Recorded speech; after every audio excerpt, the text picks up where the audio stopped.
ಮತ್ತೆ ಈಗ ರಾಜ್ಯದಲ್ಲಿ ಸರ್ಕಾರ ವರ್ಸಸ್ ಗವರ್ನರ್ ಜಟಾಪಟಿ ನಡೀತಾ ಇದೆ. ಈ ಹಿಂದೆ ಕೂಡ ಭಾಷಣವನ್ನು ಮಾಡ್ದೇನೆ ಗವರ್ನರ್ ಅವರು ಹೊರಗಡೆ ನಡೆದಿದ್ರು. ಆ ವಿಚಾರವಾಗಿ ಕಾಂಗ್ರೆಸ್ ಸರ್ಕಾರ ಏನು ಮಾಡಿತ್ತು, ದೊಡ್ಡ ಮಟ್ಟದ ಪ್ರಶ್ನೆ ಮಾಡಿತ್ತು, ಆಕ್ರೋಶವನ್ನು ಹೊರಗಾಗಿತ್ತು. ಈಗ ಮತ್ತೊಂದು ವಿಚಾರವಾಗಿ ಸರ್ಕಾರ ವರ್ಸಸ್ ಗವರ್ನರ್ ಜಟಾಪಟಿ ನಡೀತಾ ಇದೆ.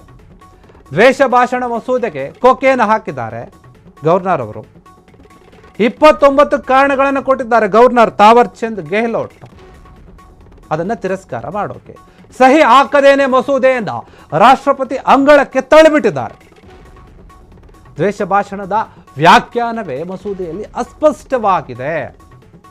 ಮಸೂದೆಗೆ ಒಪ್ಪದೇನೆ ಅಥವಾ ಒಪ್ಪಿಗೆ ಕೊಡದಂತೆ 40ಕ್ಕೂ ಹೆಚ್ಚು ಮನವಿಗಳು ಬಂದಿದ್ವು ನನಗೆ. ಆ ಮನವಿ ಬಂದಿರೋದ್ರ ಬಗ್ಗೆ ಕೂಡ ರಾಜ್ಯಪಾಲರು ಉಲ್ಲೇಖ ಮಾಡಿ ರಾಷ್ಟ್ರಪತಿಯವರಿಗೆ ರವಾನೆ ಮಾಡಿದ್ದಾರೆ. ಈ ದ್ವೇಷ ಭಾಷಣ ಮಸೂದೆ ಕಾಯ್ದೆಯಲ್ಲಿ ಅದು ಬೇಡ. ಸಾಕಷ್ಟು ವಿರೋಧಗಳು ಬರ್ತಾ ಇದೆ, ನನಗೆ 40ಕ್ಕೂ ಹೆಚ್ಚು ಮನವಿಗಳು ಬಂದಿದೆ, ಹಾಗಾಗಿ ನಾನು ಅದನ್ನು ಒಪ್ತಾ ಇಲ್ಲ, ಅದಕ್ಕೆ ಸಹಿ ಕೂಡ ಮಾಡಿಲ್ಲ. ರಾಷ್ಟ್ರಪತಿಯವರೇ ನೀವೇ ನಿರ್ಧಾರವನ್ನು ಮಾಡಿ ಅಂತ ಹೇಳಿ ರಾಷ್ಟ್ರಪತಿಯವರ ಮುಂದೆ ತಳ್ಳಿಬಿಟ್ಟಿದ್ದಾರೆ ಈ ಮಸೂದೆಯನ್ನು. ನೀವು ಅಲ್ಲೇ ನಿರ್ಧಾರವನ್ನು ಮಾಡ್ಕೊಳ್ಳಿ. ಗವರ್ನರ್ ವರ್ಸಸ್ ಸರ್ಕಾರ.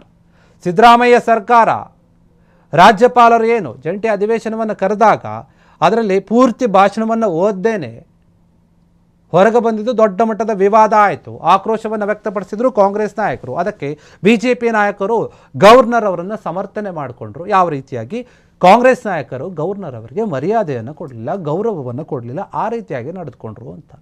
ಗವರ್ನರ್ ಅವರ ಮನಸ್ಸಲ್ಲಿ ಅದೇನು ಇಲ್ಲ ಅಂತ ಕಾಣಿಸುತ್ತೆ. ಬಟ್ ಆದರೆ ಇದೇನು ಗಣರಾಜ್ಯೋತ್ಸವದ ದಿನ ಎಲ್ಲ ಭಾಷಣವನ್ನು ಓದಿದ್ರು ರಾಜ್ಯ ಸರ್ಕಾರ ತಯಾರುಪಡಿಸಿದ್ದನ್ನು. ಅದರಲ್ಲೇನು ಗೊಂದಲ ಇರಲಿಲ್ಲ. ಅಲ್ಲಿ ಕೂಡ ಏನೋ ಒಂದು ಎಡವಟ್ಟಾಗುತ್ತೆ, ವಿವಾದ ಆಗುತ್ತೆ ಅಂತ ಯೋಚನೆ ಮಾಡ್ತಾ ಇದ್ರು. ಆದರೆ ಅಲ್ಲೇನೂ ಕೂಡ ಆಗಲಿಲ್ಲ. ಕೇಂದ್ರ ಸರ್ಕಾರದ ವಿರುದ್ಧ ಮಾತನಾಡುವಂತಹ ಯಾವುದೇ ಅಂಶಗಳು ಕೂಡ ಭಾಷಣದಲ್ಲಿ ಇರಲಿಲ್ಲ ಅನ್ನೋದು ಅಲ್ಲಿ ಸ್ಪಷ್ಟ ಆಯಿತು ಗಣರಾಜ್ಯೋತ್ಸವದ ದಿನ.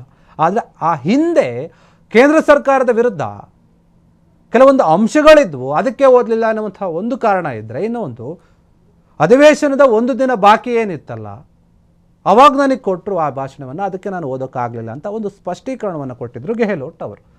ಈಗ ಈ ದ್ವೇಷ ಭಾಷಣ ಮಸೂದೆ ಏನಿದೆ ಅದನ್ನು ಅಂಗೀಕಾರ ಮಾಡೋಕೆ ಒಪ್ತಾ ಇಲ್ಲ, ಸಹಿ ಕೂಡ ಹಾಕಿಲ್ಲ.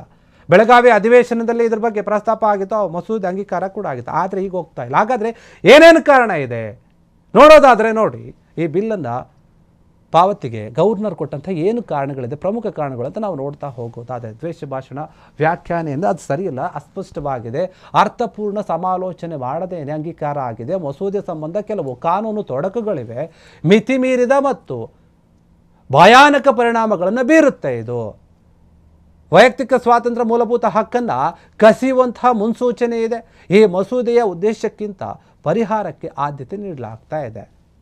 ಇನ್ನು ಸತ್ಯವನ್ನು ಮಾತನಾಡಿದರೂ ಕೂಡ, ಬೌದ್ಧಿಕ ಟೀಕೆ ಮಾಡಿದ್ರೂ ಕೂಡ ಸಂಬಂಧಪಡುತ್ತೆ, ಬಂಧಿಸಬಹುದಾದಂತಹ ಒಂದು ಕೆಲಸ ಆಗುತ್ತೆ. ಇದರಲ್ಲಿ ಅಭಿವ್ಯಕ್ತಿ ಸ್ವಾತಂತ್ರ್ಯದ ರಕ್ಷಣೆ ಒಬ್ಬ ವ್ಯಕ್ತಿಯ ಕೆಲಸ ಇದೆ. ಸಮುದಾಯಕ್ಕೆ ಧಕ್ಕೆ ಆಗಬಾರ್ದು, ಸಮುದಾಯಕ್ಕೆ ಸೀಮಿತವಾಗಿರಬಾರ್ದು. ಇದು ಇಡೀ ಸಮುದಾಯದ ಸಾಮೂಹಿಕ ಹಕ್ಕಾಗಿರಬೇಕಿದು. ಅಧಿಕಾರಿಗಳು ಏನಿದೆ ನಿರ್ಧರಿಸಿದಂತಹ ಯಾವುದೇ ಒಂದು ಕಾರ್ಯಕ್ರಮವನ್ನು ನಿಷೇಧ ಮಾಡಬಾರದು, ಮಾಡಬಹುದಾದಂಥ ಒಂದು ಸಂಗತಿಗಳು ಇದರಲ್ಲಿದೆ. ಯಾಕಂದರೆ ದ್ವೇಷ ಭಾಷಣ ಕಾಯ್ದೆಯ ಒಂದು ಮಿತಿಯಲ್ಲಿ ಇದು ಬರುತ್ತೆ ಅಂತ ಹೇಳಿ ಕಾರಣವನ್ನು ಕೊಟ್ಟು, ಕೆಲವೊಂದು ಕಾರಣ 29 ಕಾರಣ ಇದೆ, ಅದರಲ್ಲಿ ಮುಖ್ಯವಾದ ಕಾರಣ ಇದೆ. ಮಸೂದೆಯಲ್ಲಿ ಈ ಎಲ್ಲ ಏನು ವಿಚಾರಗಳಿವೆ ಇದನ್ನು ನಾವು ಸರಿಯಾದ ರೀತಿಯಲ್ಲಿ ನೋಡಬೇಕಾಗಿದೆ. ಇನ್ನೂ ಕೂಡ ಇದರ ಬಗ್ಗೆ ಸಮಾಲೋಚನೆ ಮಾಡಬೇಕು, ಸರಿಯಾದ ರೀತಿಯಲ್ಲಿ ಆಗಬೇಕಿದು ಅಂತ ಹೇಳಿ ಕೆಲವೊಂದು ಕಾರಣಗಳನ್ನು ಕೊಟ್ಟಿದ್ದಾರೆ. ಈ ವಿಚಾರವಾಗಿ ಮುಖ್ಯವಾದ ಅಂಶಗಳು ಸ್ಪಷ್ಟವಾಗಿಲ್ಲ. ಇದರಲ್ಲಿ ಮುಖ್ಯವಾಗಿ ಅದೇ ಇದೆ, ಕೆಲವೊಂದು ಕಾನೂನಿನ ತೊಡಕುಗಳಿದೆ, ಅದನ್ನು ಸರಿಪಡಿಸ್ಕೊಳ್ಬೇಕಾಗಿದೆ. ಇದಕ್ಕಾಗಿ ನಾನು ಇದಕ್ಕೆ ಸಹಿ ಹಾಕಿಲ್ಲ, ನೀವು ಇದನ್ನು ಸರಿಯಾದ ರೀತಿಯಲ್ಲಿ ನೋಡಿ ಅಂತ ಹೇಳ್ತಾ ಇದ್ದಾರೆ. ದ್ವೇಷ ಭಾಷಣ ವ್ಯಾಖ್ಯಾನೆ ಸರಿಯಿಲ್ಲ, ಅದು ಅರ್ಥಪೂರ್ಣವಾಗಿದೆ, ಸಮಾಲೋಚನೆ, ಇದನ್ನು ನಾನು ಅಂಗೀಕಾರ ಮಾಡೋಕ್ಕಾಗ್ತಾ ಇಲ್ಲ. ಬೇರೆ ಬೇರೆ ರೀತಿಯಾದಂತಹ ತೊಂದರೆಗಳು ಕೂಡ ಇದೆ. ವ್ಯಕ್ತಿ ಏನಿದೆ ಕೆಲವೊಂದು ಹಕ್ಕುಗಳನ್ನು ಕಸಿದುಕೊಳ್ಳುತ್ತಾ ಇದೆ. ಅಭಿವ್ಯಕ್ತಿ ಸ್ವಾತಂತ್ರ್ಯ ಏನಿದೆ ಅದನ್ನು ವ್ಯಕ್ತಿಯಿಂದ ಕಿತ್ತಿಕೊಳ್ಳುವಂತಹ ಕೆಲಸ ಆಗ್ತಾ ಇದೆ. ಇದು ಸರಿಯಲ್ಲ. ಆ ಮುನ್ಸೂಚನೆ ಇದೆ ಇದರಲ್ಲಿ, ಈ ಕಾಯ್ದೆಯಲ್ಲಿ. ಈ ಮಸೂದೆಯ ಉದ್ದೇಶಕ್ಕಿಂತ ಪರಿಹಾರ ಏನಿದೆ ಅಥವಾ ಪರಿಣಾಮಕ್ಕೇನೆ ಜಾಸ್ತಿ ಆದ್ಯತೆಯನ್ನು ನೀಡಲಾಗ್ತಾ ಇದೆ ಈ ಒಂದು ವಿಚಾರದಲ್ಲಿ. ಎಲ್ಲವೂ ಕೂಡ ಉಲ್ಲೇಖ ಆಗಿದೆ. ಇದಕ್ಕಿಂತ ಹೆಚ್ಚು ಕಾರಣಗಳು ಕೂಡ ಇದೆ, ಸಾಕಷ್ಟು ಮನವಿಗಳು ಕೂಡ ಬಂದಿದೆ. ಸತ್ಯವನ್ನು ಮಾತನಾಡಿದ್ರೂ ಕೂಡ ದ್ವೇಷ ಭಾಷಣ ಅಂತ ಹೇಳಿ ಕ್ರಮ ತೆಗೆದುಕೊಳ್ಳುವಂತಹ ಸಾಧ್ಯತೆ ಇದೆ. ಬೌದ್ಧಿಕ ಟೀಕೆ ಮಾಡಿದರೂ ಕೂಡ ಅಷ್ಟೇ ಬಂಧಿಸುವಂತಹ ಸಾಧ್ಯತೆ ಇದೆ. ಈ ವಿಚಾರದಲ್ಲಿ ಅವರ ಹಕ್ಕನ್ನು ಕಸಿದುಕೊಳ್ಳುವಂತಹ ಸಾಧ್ಯತೆ ಇದೆ. ಈ ಕಾರಣಗಳನ್ನು ಕೊಟ್ಟು ಈ ಮಸೂದೆಗೆ ನಾನು ಸಹಿ ಹಾಕಿಲ್ಲ ಅಂತ ಹೇಳಿ ರಾಷ್ಟ್ರಪತಿಯವರ ಮುಂದೆ ತಳ್ಳಿದ್ದಾರೆ ತಾವರ್ ಚಂದ್ ಗೆಹ್ಲೋಟ್ ಅವರು. ಇದಕ್ಕೆ ಸಹಕಾರ ಕೂಡ ಇಲ್ಲ. ಗವರ್ನರ್ ಅವರು ಈ ಹಿಂದೆ ನಡೆದಂತಹ ನಡೆಯನ್ನು ಅನುಸರಿಸ್ತಾ ಇದ್ದಾರೆ. ಸರ್ಕಾರ ಯಾರನ್ನೇ ಕೇಳಿದ್ರು ಕೂಡ ಒಪ್ಕೊಳ್ತಾ ಇಲ್ಲ. ಎಲ್ಲೋ ಒಂದು ಕಡೆ ಇವರು ಕೂಡ ಕೇಂದ್ರ ಸರ್ಕಾರದ ಒಂದು ಕೈಗೊಂಬೆ ಆಗಿಬಿಟ್ಟಿದ್ದಾರೆ ಅಂತ ಈ ಹಿಂದೆ ಕೂಡ ಟೀಕೆ ಮಾಡಿದರು. ಅದೇ ರೀತಿಯಾಗಿ ಈಗ ಮತ್ತೆ ಕಾಂಗ್ರೆಸ್ ಸರ್ಕಾರ ಟೀಕೆ ಮಾಡ್ತಾ ಇದೆ. ಇದು ಸರಿಯಲ್ಲ. ಗವರ್ನರ್ ಅವರ ನಡೆ ಏನಿದೆ ನಾವು ಅದನ್ನು ವಿರೋಧಿಸ್ತೀವಿ.